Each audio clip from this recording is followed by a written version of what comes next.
Hey, what's up everybody? Welcome back to another video. Hope you are all doing well. So as I stated in a couple of my previous videos, today's video I'm going to be discussing the last lieutenant that I'm going to be talking about that currently works for the Mendocino County Sheriff's Office. Some of the stuff that he's done, the stuff that he's been involved with, and the stuff that he's currently involved with that involves like a cover-up there. So I'm going to be talking about him. This video might go a little long. I apologize ahead of time. It's a lot of information to cover. I'm going to try to keep it under 20 minutes if I can. So I'm going to go ahead and just dive right into it. So today's video, I'm going to be discussing JD Comer, or Joseph Comer, but he goes by JD, and he is a lieutenant currently with the Mendocino County Sheriff's Office, and he supervises the coast sector, so the Fort Bragg area in Mendocino County. You know, not in the city limits, but obviously in the county, for those of you that are unfamiliar with Mendocino County. So JD is kind of looked at and perceived similar to Andrew Porter. And for those of you that didn't watch my video on Andrew Porter, he is another current lieutenant with the Mendocino County Sheriff's Office who is pretty much unanimously hated by everybody there, or at least everybody that's ever worked underneath him. JD, similar thing. He's not respected. He isn't well liked. He doesn't listen to constructive criticism. He is very immature, very vindictive, kind of like most of the lieutenants there. They're very, you know, like I've stated before, childish and childlike and immature at the Sheriff's Office, and they like to act like they've never done anything wrong and they're morally and ethically superior and all these things. So I've never worked for JD. I've worked with him and done some trainings and stuff with him, so I can kind of see where these guys are coming from. This is all stuff that I've heard from numerous people. I'm talking 15, 20 plus people that have worked with him over the years, including sergeants and a lot of patrol guys that have all continuously told me the same thing about this guy, that he's basically just a tyrant, a dictator, and very, very, very difficult to work for, which is kind of unfortunate because the guys that currently work on the coast, the two sergeants that work underneath JD, are super, super good dudes. Very well liked, very respected, very, very good at their jobs. And they do not get the support and recognition that they deserve, in my opinion. And it's very, very challenging for them to do their jobs appropriately and effectively because they're having to listen to him when he is just filled with bad ideas. And, you know, that has to filter down through them, and then they have to make the appropriate, they basically have to do what they're told in terms of, you know, the regular patrol guys, in terms of telling those guys what to do. And all the patrol guys over there that I've worked with are also really good people and very trustworthy and honest. And I enjoyed working with all of those people, the two sergeants and the patrol people. Now, I've had some comments in a couple of my videos stating that, you know, one or two people had some issues with some deputies on the coastal sector. I don't know who those people were. The deputies were, I don't know if it's people that used to work there and have transferred to other agencies, have quit, were fired, transferred to a different sector. I don't know, but all the people that I've had personal experiences with on in a patrol capacity, sergeants and below on the coast, has all been very, very positive. Like I said, a lot of really good, trustworthy guys over there. So that's how he's kind of looked at. He's kind of looked at like that. And like I said, not well respected. And a lot of people, their opinion is that he shouldn't be in the position that he is in, which is a lieutenant. And actually a lot of people are under the opinion still that he should have been fired years ago when he got into an incident that I'm going to be discussing here in a second. So, yeah, so for this incident, well, actually prior to getting into that, something that was kind of funny. So when he was a regular patrol deputy, he had to go through the training program just like everybody does. And basically what that means is you ride around for a series of weeks or months with an FTO or a field training officer that basically teaches you the basics of the job. So he was doing that earlier on in his career. And back then, well, he was getting taught to use the computer program that they utilized at the Sheriff's Office at the time, which was, the term for it was the green screens, which is an outdated system that's no longer utilized. However, that's what was used back then, basically to look up people's information and stuff like that. So JD was getting trained by his FTO on that system at the time. So JD was learning how to do it. He typed in his own name. JD typed in his own name into the green screen, and his own information popped up for arrest that he had prior to being a cop, which was assault with a deadly weapon, with a gang enhancement. So his FTO saw that, reported it, ended up getting locked, so nobody else was able to view it. Now, fast forward, this incident that I'm going to talk about right now was about 7 or 8 years ago at the Sheriff's Office. So he was a sergeant at the Mendocino County Sheriff's Office. Two guys on patrol deputies, had just gotten off their field training program. And so they were still probationary employees. However, they just got off FTO. So it was like, which is a big deal, especially back then. which was much more challenging to go through the FTO program, even when I was going through it, than it is nowadays. It's changed a lot. So these two guys got off the program. They were on the coast, and JD was a sergeant, and him and some of the other cops wanted to celebrate these guys getting off FTO. So they had this barbecue thing at the firehouse in Fort Bragg, and they were all drinking, eating, having a good time, nothing crazy, nothing serious. And JD got drunk, just, you know, like a bunch of other people did there. And he had the great idea to go to a bar. And he's like, let's take this to the bars, you know, downtown Fort Bragg. So a lot of the other cops that were there were like, that's a horrible idea.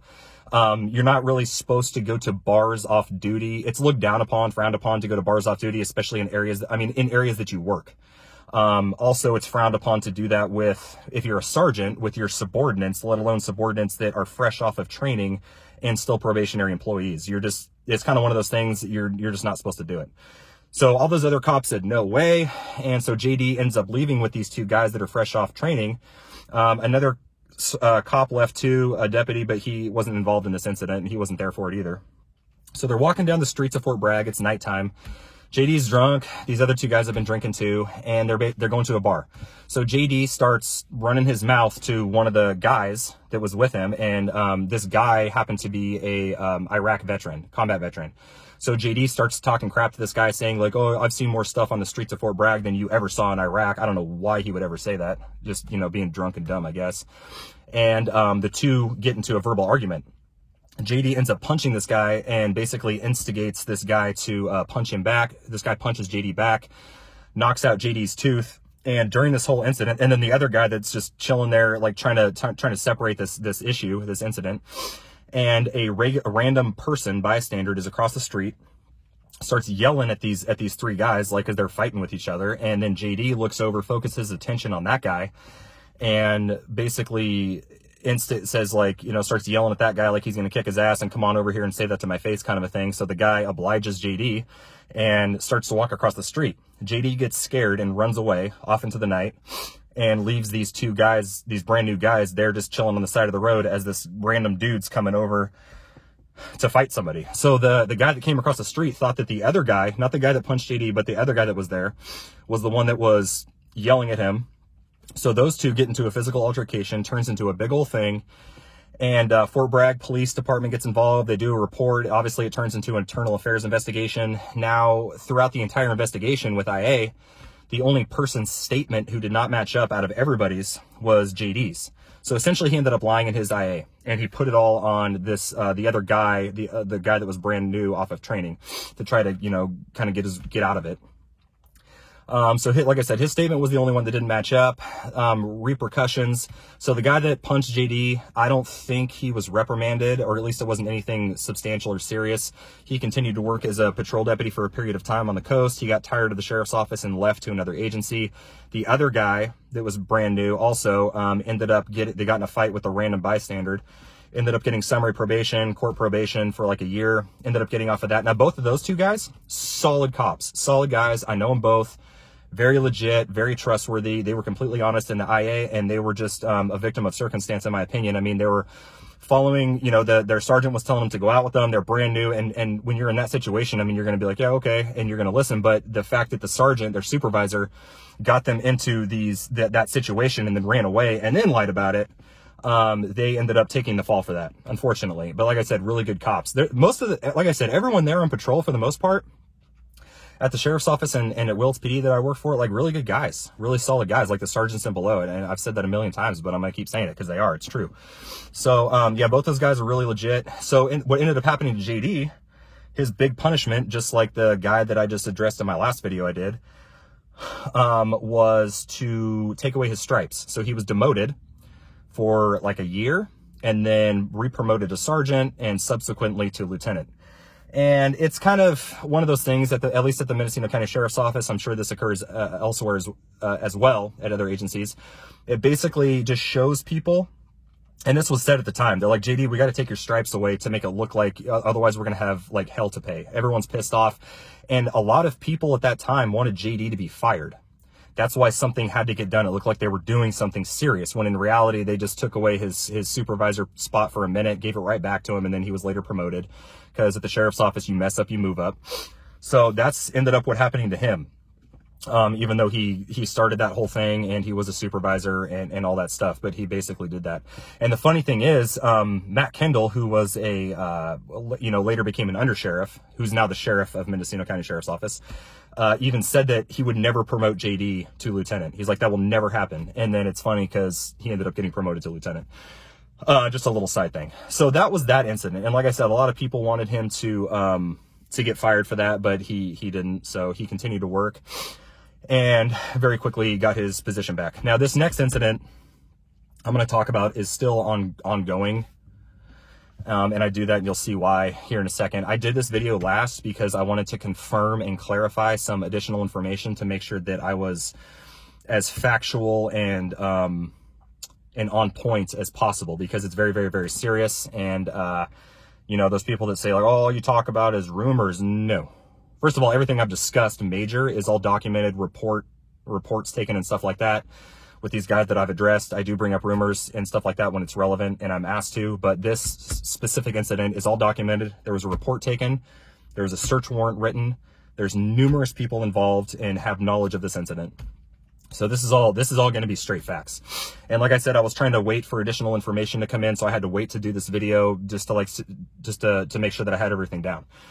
So for this incident, this involves JD, and it's from, I believe it's September 25th of 2019. So this is a little over 2 years old now, but it's still ongoing investigation, which is not true, but I'll get into that. So there's a unit out of Sacramento. It's called, the abbreviation is ICAC. So Internet Crimes Against Children. And basically there's an entity above them. I forgot the name for that, but they monitor all the legitimate child porn. So people are watching child porn, their IP address hits on these certain various websites where, whether it's photographs, videos, stuff like that, it gets sent down to ICAC out of Sacramento, the Internet Crimes Against Children unit. And they basically compile all the information. They get the photographs, or if that's what's being looked at, the videos, all the child pornography, legitimate stuff. So it goes through a couple different processes of screening prior to it getting sent out after that. So they also get the IP address and they check the area or the jurisdiction that it's coming from. So this particular IP address was coming from Mendocino County. So what they'll do is they'll send it to that, whatever the agency is in that jurisdiction, to investigate it. So they got a hit from, like I said, the IP address from Mendocino County. They forwarded it to Mendocino County Sheriff's Office. The detectives wrote a search warrant for the IP address. Standard procedure. They wrote a search warrant for the IP address, and it came back, the internet provider was Comcast, and it came back 100% and this is all absolute. There's no discrepancy. There's no disputing this, especially when a search warrant is written with the probable cause. The detectives also get a copy of the images or the video for the ICAC hit. So they have all the stuff, and this isn't like Pornhub where you have or something like that, or some other pornography website or whatever, where you see these girls and they could potentially be, they look young, like they're 18, 19, 20, but they, it's like, well, they kind of look like they're 17. They're like, no, this stuff that they do through ICAC and they send down and the screening and everything that goes into it, legitimate child pornography. There is no disputing it. Like, I'm talking kid stuff. And this is the case for this one too. Like, it was hardcore kid porn. So they get the IP address, the detectives do a search warrant, Comcast, all that stuff, comes back to JD's house with his name, Joseph Comer, his address, where he lives, and everything like that. So they did what they should have done. So they brought it to Matt Kendall, who was the undersheriff at the time. Matt Kendall took it over to the district attorney's office and turned it over to those guys, because you're not going to do an investigation like that in-house. You're not going to investigate one of your own, especially when it comes to something serious like that, because there could always be that bias or whatever, so you're going to have somebody else do the investigation. Very standard. So the district attorney's office wanted no part of it either. Now, the reasoning behind that is unclear. In my opinion, they just didn't want to be involved in it either, just because, well, that's what I heard. So they didn't want to be involved in it either because it involved it was very, very serious, and it involved a lieutenant with the Mendocino County Sheriff's Office. So they didn't want there to be any potential bias there. That's what I'm assuming. I did not receive clarification on that part, but the other stuff leading up to it is all factual facts. It's all facts. So that happened. And they sent it somewhere else. I got confirmation later that it was sent out to another agency, and they were, quote, dragging their feet with it. But that's not how that works. This is over a 2-year-old pornography case. And in 100% of the time, I've talked to a ton of detectives at various agencies, and from my own experience and stuff that I've seen, 100% of the time, how this process is supposed to work is you're going to get that IP address hit, right? It comes back to so-and-so at this address. Your next move, and you want to do this very quickly because time is of the essence. Your next move is to write a search warrant for the residence itself. And you're going to go hit that house as quick as possible to maintain as much evidence as possible, or to retain as much evidence as possible. So you're going to go do that and collect all the electronic devices and go from there. So that never got done. That never got done. That part got completely fucking skipped. And it's because, in my opinion, it was a lieutenant with the sheriff's office, and it was a cover up. So they kept playing like, you know, pass the ball to this person, to this person, to this person, because nobody wanted to deal with it. So what ended up happening is I believe there was another hit on JD's house, and there's this other agency that was investigating it, reached out to the DA's office. Jim Snitches, or James Snitches, but he goes by Jim, is a Mendocino County Sheriff's Office district attorney's investigator. So he went out and took photographs and stuff of JD's house. He ended up telling all this to Derek Hendry, who told me, but there's a ton of other people that know, and I also clarified it with others as well. This is all legit stuff. Nothing ever happened with it. Nothing ever happened with it. Like I stated, it was they're dragging their feet, whoever has this case, and it's going absolutely nowhere. It's going nowhere.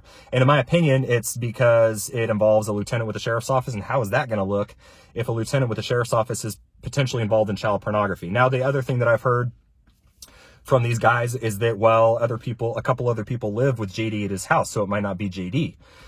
It's like, okay, but it doesn't matter. It does not matter. 100% of the time, you're going to follow what you're supposed to be doing. And if that's the case, you're going to still do a search warrant for his house like you would anything else. And then you're going to go in there and you're going to hand him his IA paperwork because he's going to be off work until the investigation is concluded. They're supposed to take all of the electronic devices in his home, and then you figure out where it came from exactly. Once you dump download all the information from all the electronic devices, and you figure out, okay, who is the actual suspect here? But it 100% came out of his house. Someone in his home is watching legitimate child pornography, and nothing is getting done about it. Nothing is getting done about it. A lot of people that have knowledge of this case were just completely dumbfounded, and they're like, we have no clue. We've never seen that before. It's really, really bizarre that nothing gets down with it. And that's the common conclusion, is that it's because it involves a lieutenant there and they just don't want to deal with it, when the sheriff's office is still putting guys in ridiculous internal affairs investigations. I'm talking like dumb little minimal stuff that means absolutely nothing. They're sticking patrol guys in these IAs for 5-6 months at a time over dumb stuff that is, instead of just going and talking to them about it, which should be the case in most of the time, they're putting them in these full-blown investigations, which they later get cleared of, but it's just like a big giant hassle. But with JD, since he's a lieutenant, Matt Kimball wanted nothing to do with it. The sheriff's office wanted nothing to do with it. And they, like I said, started kicking it around to other people, and it got lost, lost in the shuffle, I guess. I mean, because no one's investigating it at all. And I also wanted to wait on this video to clarify because I didn't want to mess up a current investigation. So technically it's still active, but at this point in time, most of the evidence, I'm sure it's still getting watched, but the original evidence is going to be gone potentially. So I didn't want to mess up an investigation, but it's not being actively investigated. No one's going out there every day. They're not looking on their computers to monitor his stuff.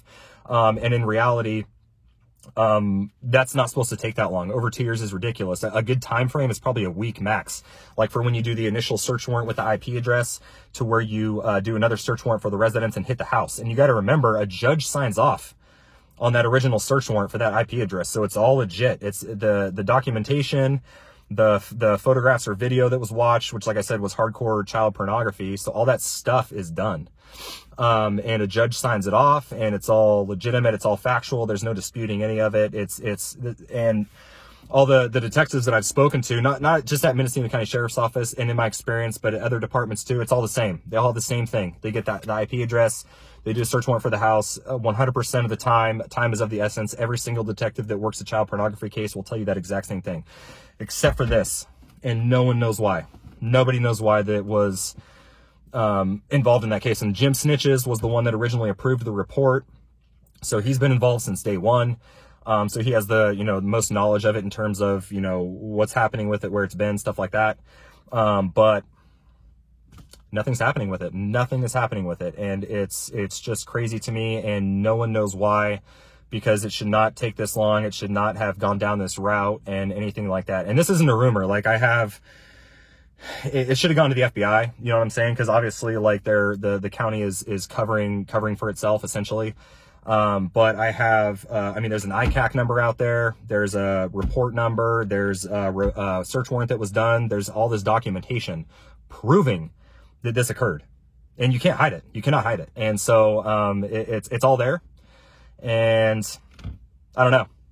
So I didn't want to have to put this out there publicly like that, but this is something that's such an obvious, huge, like, clearly a cover up, clearly. Because this doesn't happen. Like, regular 290 sex registrant guys or people that look at child pornography, they get hammered, and they should, because child pornography is obviously very, very disgusting. It's one of anything with kids is like the most disgusting, grossest thing that a person can do or be involved in. It's absolutely disgusting. There's no excuse for it at all. It's just despicable.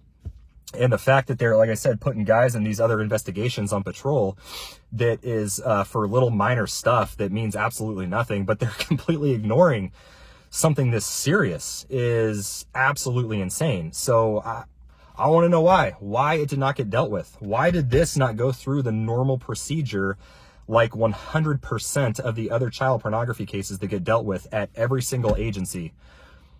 You know what I'm saying? Like, detectives, they all follow that standard, and they go through the process just like that.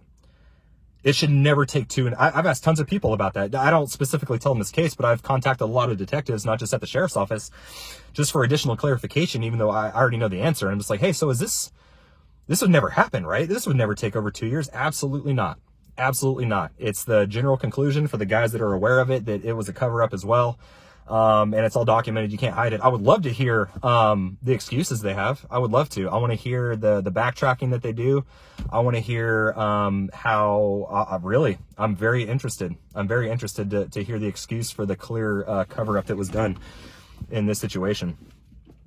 So that's going to wrap it up. That is the final video I'm going to do on the sheriff's office. I have other information on those guys, like the command staff there, but nothing is compared to what I just addressed or other stuff I've talked about. Most of it's just additional infidelity stuff, a lot of sleeping around within the department and stuff like that. But it's just, I'm not going to get into that. So that wraps it up for the sheriff's office. Hopefully something gets done with that. I truly, truly hope that. And that's why I'm doing this video on it, because justice needs to be served, especially when it comes to kid stuff, for sure. Whoever's doing that inside of JD's house needs to be arrested, and it needs to be dealt with. So I don't care who he is. I don't care if it's the sheriff himself or whatever. Like, it needs to be dealt with.